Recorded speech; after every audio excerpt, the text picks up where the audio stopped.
नमस्कार साथियों। दून पाठशाला में आप सभी का बहुत बहुत स्वागत है। और आज का जो पहला सवाल वो आपके सामने है। पहला सवाल कह रहा है कि प्रच्छन्न बेरोजगारी निम्न में से किसकी एक विशेषता है। तो जो प्रच्छन्न बेरोजगारी होती है इसमें आपके आवश्यकता से अधिक लोग लगे हुए होते हैं काम में। और ये जो प्रच्छन्न बेरोजगारी अक्सर आपको कृषि क्षेत्र में देखने को मिलेगी। इस वजह से जो सी ऑप्शन होगा यह आपका सही आंसर होगा। अगला क्वेश्चन है। अगला क्वेश्चन कह रहा है कि वर्ष के अधिकांश हिस्से में बेरोजगार रहने वाले व्यक्तियों की संख्या को कहा जाता है। तो वर्ष के अधिकांश समय में जो बेरोजगार रहने वाले व्यक्ति होते हैं उनकी संख्या को आपके सामान्य स्थिति बेरोजगारी कहते हैं। इस वजह से जो ए ऑप्शन होगा यह आपका सही आंसर होगा। और दैनिक स्थिति बेरोजगारी उसे कहते हैं जब एक दिन में 1 घंटे के लिए भी कोई लाभकारी काम ना मिलता हो, तो उस स्थिति को आपका दैनिक स्थिति बेरोजगारी कहते हैं। और साप्ताहिक स्थिति बेरोजगारी उसे कहते हैं जब पूरे सप्ताह में 1 घंटे के लिए भी लाभकारी काम नहीं मिलना, तो उस कंडीशन को आपके साप्ताहिक स्थिति बेरोजगारी कहते हैं। इस वजह से जो ए ऑप्शन होगा यह आपका सही आंसर होगा।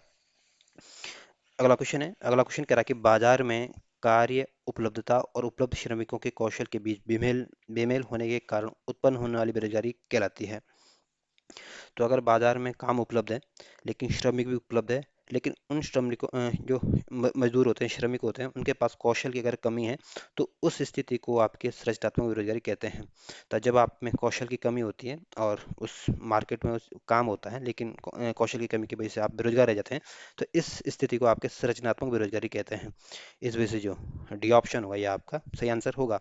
और जो मौसमी बेरोजगारी होती है इसमें आपके कुछ ही मंथ में आपको काम मिलता है, और जब आर्थिक मंदी के कारण आपके बेरोजगारी फैलती है तो उसको आर्थिक बेरोजगारी कहते हैं। तो इसमें जो डी ऑप्शन होगा यह आपका सही आंसर होगा। अगला क्वेश्चन कह रहा है कि डैश डैश जिसे खोज खोज बेरोजगारी के रूप में भी जाना जाता है तब होता है जब कर्मचारी अपनी वर्तमान नौकरी खो देते हैं और दूसरी नौकरी खोजने की प्रक्रिया में होते हैं। तो जो प्रतिरोधक प्रतिरोधात्मक बेरोजगारी है इसको आपके खोजी बेरोजगारी भी कहते हैं। और ये बेरोजगारी तब होती है जब आप एक नौकरी छोड़ देते हो और दूसरी नौकरी को खोजने के लिए निकलते हो। उसमें जो एक नौकरी और दूसरी नौकरी के बीच में जो छोड़ने का जो समय होता है उसको आपके प्रतिरोधात्मक बेरोजगारी कहते हैं। और इसको ही आपके घर्षणात्मक बेरोजगारी भी कहते हैं। तो इसमें जो बी ऑप्शन होगा ये आपका सही आंसर होगा। और प्रच्छन्न बेरोजगारी आपके आवश्यकता से अधिक जब लोग काम में लगे रहते हैं उसको प्रच्छन्न बेरोजगारी कहते हैं। स्वैच्छिक बेरोजगारी उसे कहते हैं जब अपनी इच्छा के अनुसार उसको काम नहीं मिलता हो। और शास्त्रीय बेरोजगारी उसे कहते हैं जब मजदूरी बढ़ जाती है और श्रम की आपूर्ति अधिक हो जाती है और जिन कारणों से कुछ मजदूरों को रोजगार नहीं मिल पाता है। तो ध्यान हो, शास्त्रीय बेरोजगारी किसे कहते हैं जब मजदूरी की दर बढ़ जाती है और श्रमिकों की आपूर्ति अधिक हो जाती है, यानी मजदूरी बढ़ने से मजदूरों की संख्या क्या हो जाती है, बढ़ जाती है। जिस कारण क्या हो जाता है जिस कारण से कुछ मजदूरों को रोजगार नहीं मिल पाता है। इस स्थिति को या इस कंडीशन को आपके शास्त्रीय बेरोजगारी कहते हैं, ध्यान रखना। तो इसमें जो बी ऑप्शन होगा ये आपका सही आंसर होगा। अगला क्वेश्चन है। अगला क्वेश्चन कहता है कि यदि किसी देश में बेरोजगार लंबे समय तक बनी रहती है तो उस इसे कौन सी बेरोजगारी कहते हैं।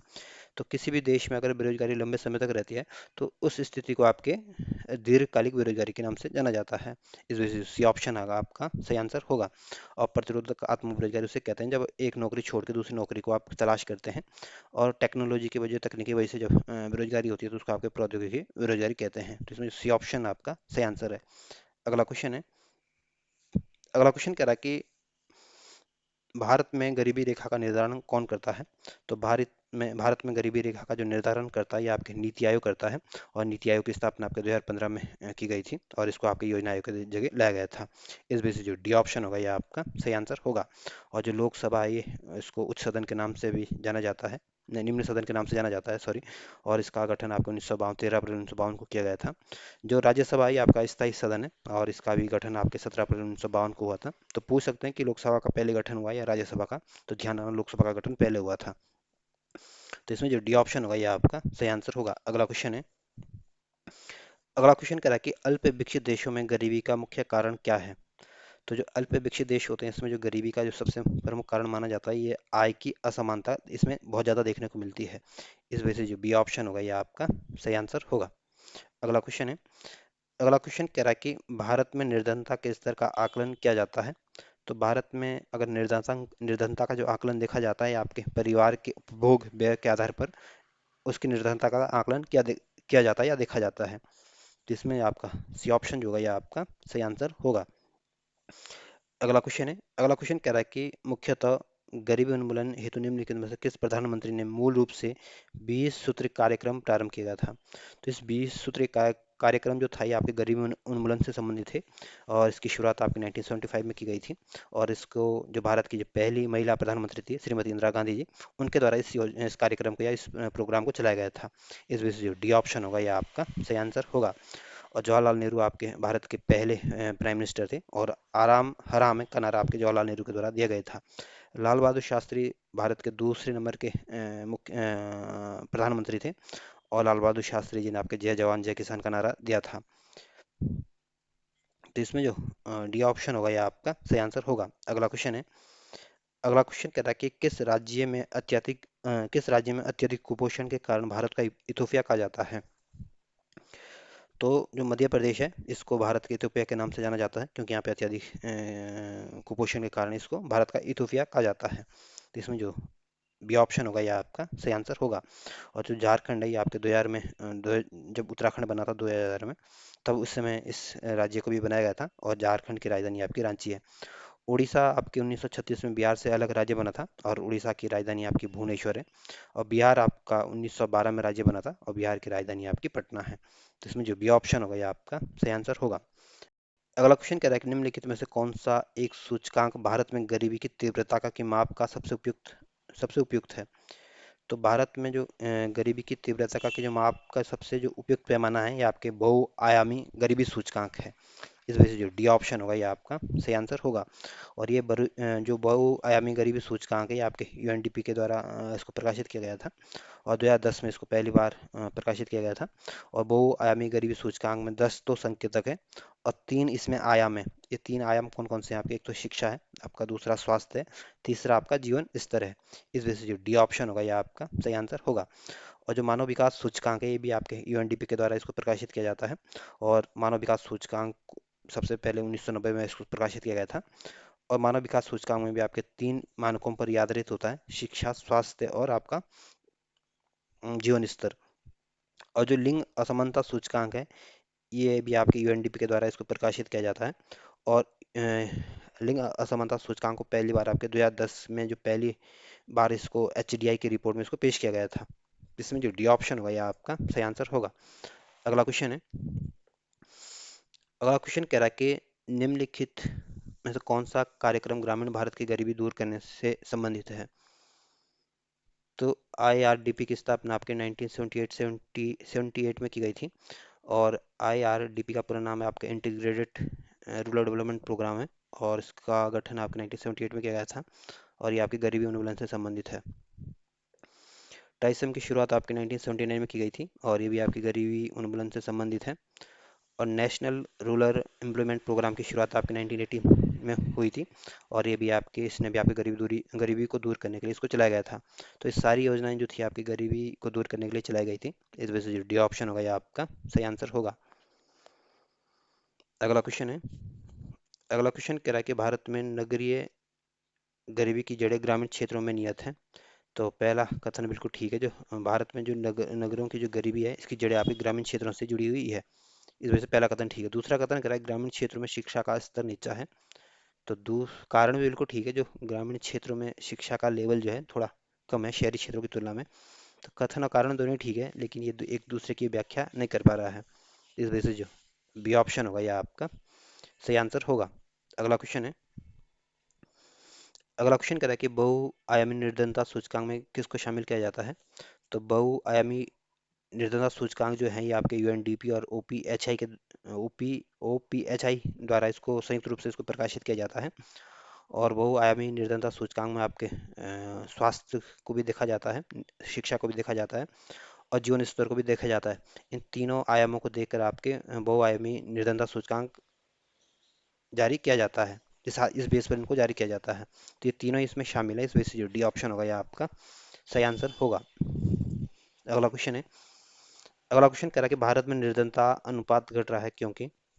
तो भारत में जो निर्धनता का अनुपात घट रहा है, इसका सबसे बड़ी वजह यह है कि जो 15 साल से लेकर उन 60 साल के बीच के जो जनसंख्या आई है हमारे पास बहुत ज़्यादा है, क्योंकि काम करने वाले लोग हैं, और इस वजह से हमारा जो गरीबी है वो कम हो रही है। तो इसमें जो सी ऑप्शन होगा यह आपका सही आंसर होगा। अगला क्वेश्चन है। अगला क्वेश्चन कह रहा है कि भारत भारत में गरीबी के अनुमान हेतु निम्नलिखित में से कौन सी विधि का प्रयोग किया जा रहा है। तो भारत में जो गरीबी का जो अनुमान लगाया जाता है, ये आपकी पारिवारिक उपभोग व्यय के आधार पर इसका अनुमान लगाया जाता है कि एक परिवार कितना खर्च कर रहा है या कितना उपभोग कर रहा है। तो इसमें जो सी ऑप्शन होगा ये आपका सही आंसर होगा, क्योंकि गरीबी अनुमान आपके कैलोरी के आधार पर नहीं की जाती है, नहीं आपके सिर की गणना के आधार पर, नहीं प्रति व्यक्ति व्यय के आधार पर। एक परिवार कितना उपभोग पर व्यय कर रहा है, कितना खर्च कर रहा है, उस आधार पर उसकी गरीबी देखी जाती है। इस वजह से जो सी ऑप्शन होगा ये आपका सही आंसर होगा। अगला क्वेश्चन है। अगला क्वेश्चन कह रहा है कि निर्धनता रेखा के संबंध में निम्नलिखित कथन सही नहीं है। पहला कथन कह रहा है कि भारत में आमतौर पर 10 साल के बाद इसका अनुमान लगाया जाता है। तो ये ऑप्शन गलत है। ये समय समय पर भारत में आपकी निर्धनता रेखा का अनुमान लगाए जाते हैं, ना कि आपके इस ऐसा फिक्स ईयर नहीं है कि 10 साल बाद इसका अनुमान लगाया जाएगा। इस वजह से पहला कथन गलत है। दूसरा कथन कह रहा है कि भारत में सभी सामाजिक समूह और आर्थिक श्रेणियों के लिए निर्धनता रेखा से नीचे लोगों का अनुपात अनुपात समान नहीं है। तो दूसरा कथन बिल्कुल ठीक है, पहला कथन गलत है, दूसरा सही है। इस वजह से जो ये ऑप्शन होगा ये आपका सही आंसर होगा, क्योंकि आपको बताना था कौन सा ऑप्शन गलत है। अगला क्वेश्चन है। अगला क्वेश्चन कह रहा है कि वर्ल्ड डेवलपमेंट रिपोर्ट किसका वार्षिक प्रकाशन है। तो जो वर्ल्ड डेवलपमेंट रिपोर्ट है, इसका जो प्रकाशन किया जाता है ये आपके आईबीआरडी के द्वारा किया जाता है। और आईबीआरडी जो है ये आपके वर्ल्ड बैंक के ग्रुप का ही एक पार्ट है। और आईबीआरडी की स्थापना आपके 1944 में की गई थी। और आईबीआरडी आपके मध्यम आय वाले देशों को लिए आपके लोन प्रोवाइड कराता है। इस वजह से जो ये ऑप्शन होगा ये आपका सही आंसर होगा। और जो आईएमएफ है इसकी स्थापना आपके 1945 में की गई थी। और इसका जो मुख्यालय है आपके वाशिंगटन डीसी में स्थित है। और जो यूएनडीपी है इसका गठन आपके 1965 में किया गया था, और न्यूयॉर्क में इसका मुख्यालय स्थित है। जो डब्ल्यूटीओ है इसकी स्थापना आपके 1995 में की गई थी, और जिनेवा में इसका मुख्यालय है। तो इसमें जो ये ऑप्शन होगा ये आपका सही आंसर होगा। अगला क्वेश्चन है। अगला क्वेश्चन कह रहा है कि मानव विकास सूचकांक एचडीआई किसने बनाया था। तो जो मानव विकास सूचकांक है एचडीआई है, ह्यूमन डेवलपमेंट इंडेक्स है, ये आपकी यूएनडीपी के द्वारा इसको बनाया गया था। इस वजह से जो डी ऑप्शन होगा ये आपका सही आंसर होगा। और जो अंकटाड है इसका गठन आपके 1964 में किया गया था, और इसका मुख्यालय भी आपके जिनेवा में स्थित है। जो आसियान है इसका गठन आपके 1967 में किया गया था। और आईबीआरडी का गठन आपके 1944 में किया गया था। और इस ये आपके आपके वर्ल्ड बैंक का ही एक ग्रुप है, या इसका मेंबर है। जिसमें जो डी ऑप्शन होगा ये आपका सही आंसर होगा। अगला क्वेश्चन है। अगला क्वेश्चन कह रहा है कि मानव विकास की अवधारणा किसके द्वारा दी गई थी। तो जो मानव विकास की जो अवधारणा जो दी गई थी, आपके जो पाकिस्तान के जो अर्थशास्त्री थे महबूब उल हक, उनके द्वारा ये धारणा दी गई थी। इस वजह से जो बी ऑप्शन होगा ये आपका सही आंसर होगा।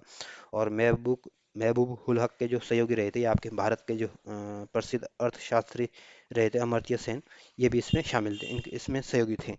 और अमर्त्य सेन आपके इनको ये कल्याणकारी अर्थशास्त्र के लिए इनको 1998 में आपके नोबेल पुरस्कार से सम्मानित किया गया था। तो इसमें जो बी ऑप्शन होगा ये आपका सही आंसर होगा। अगला क्वेश्चन है। अगला क्वेश्चन कह रहा है कि निम्नलिखित सूचकांकों में से कौन सा मानव विकास सूचकांक की गणना में शामिल नहीं किया जाता है। तो मानव विकास सूचकांक में आपकी जीवन प्रत्याशा को भी देखा जाता है, प्रति व्यक्ति आय भी देखी जाती है, शिक्षा को भी देखा जाता है, लेकिन सामाजिक असमानता मानव विकास सूचकांक में नहीं देखी जाती है, ये इसका आयाम नहीं है। इस वजह से जो बी ऑप्शन होगा ये आपका सही आंसर होगा। अगला क्वेश्चन है। अगला क्वेश्चन कह रहा है कि मानव कौन कौन सा मानव विकास सूचकांक का हिस्सा नहीं है। तो स्वास्थ्य और पोषण आपके मानव विकास सूचकांक का हिस्सा है। जन्म के समय जीवन प्रत्याशा भी आपके मानव विकास सूचकांक का ही पार्ट है। प्रति व्यक्ति आय भी आपके मानव विकास सूचकांक का ही हिस्सा है। लेकिन सकल नाम निवेश दर जो है ये आपके मानव विकास सूचकांक का हिस्सा नहीं है। इस वजह से जो बी ऑप्शन होगा ये आपका सही आंसर होगा। अगला क्वेश्चन है। अगला क्वेश्चन कह रहा है कि मानव विकास सूचकांक एसडीआई का आधार क्या है। तो मानव विकास सूचकांक का जो आधार है ये आपके स्वास्थ्य, शिक्षा और जीवन स्तर इसका आधार है। इस वजह से जो सी ऑप्शन होगा ये आपका सही आंसर होगा। अगला क्वेश्चन है, अगला क्वेश्चन कह रहा है कि राज्य स्तरीय मानव विकास रिपोर्ट जारी करने वाला प्रथम राज्य कौन सा है। तो जो राज्य स्तर पर जो मानव विकास रिपोर्ट सबसे पहले जारी की थी आपके मध्य प्रदेश ने जारी की थी, और मध्य प्रदेश ने ये रिपोर्ट आपके 1995 में जारी की थी। इस वजह से जो सी ऑप्शन होगा यह आपका सही आंसर होगा। अगला क्वेश्चन है, अगला क्वेश्चन कह रहा है कि संयुक्त राष्ट्र विकास कार्यक्रम यूएनडीपी की मानव विकास रिपोर्ट के तर्ज पर भारत की पहली मानव विकास रिपोर्ट कब जारी की गई थी। तो यूएनडीपी की तर्ज पर ही भारत में जो मानव विकास रिपोर्ट जो पहली बार दर्ज की गई थी आपके अप्रैल 2002 में जारी की गई थी। इस वजह से जो सी ऑप्शन होगा यह आपका सही आंसर होगा। अगला क्वेश्चन है, अगला क्वेश्चन कह रहा है कि यूएनडीपी का मानव विकास रिपोर्ट में भारत किस श्रेणी में रखा गया है। तो ये यूएनडीपी की जो मानव विकास रिपोर्ट आती है इसमें भारत को जो रखा गया है ये आपके मध्यम मानव विकास श्रेणी की या मध्यम मानव विकास कैटेगरी में रखा गया है। इस वजह से जो बी ऑप्शन होगा यह आपका सही आंसर होगा। अगला क्वेश्चन है, अगला क्वेश्चन कह रहा है कि निम्नलिखित में से कौन सा मानव विकास सूचकांक का माप नहीं है। तो जीवन प्रत्याशा जो है ये आपके मानव विकास सूचकांक का माप है। साक्षरता दर भी आपके मानव विकास सूचकांक का माप है। सकल नामांकन भी आपके मानव विकास सूचकांक का माप है। लेकिन लिंग अनुपात आपके मानव विकास सूचकांक का माप नहीं है। इस वजह से जो बी ऑप्शन होगा ये आपका सही आंसर होगा। और इस चैप्टर की भी यही समाप्ति होती है। धन्यवाद।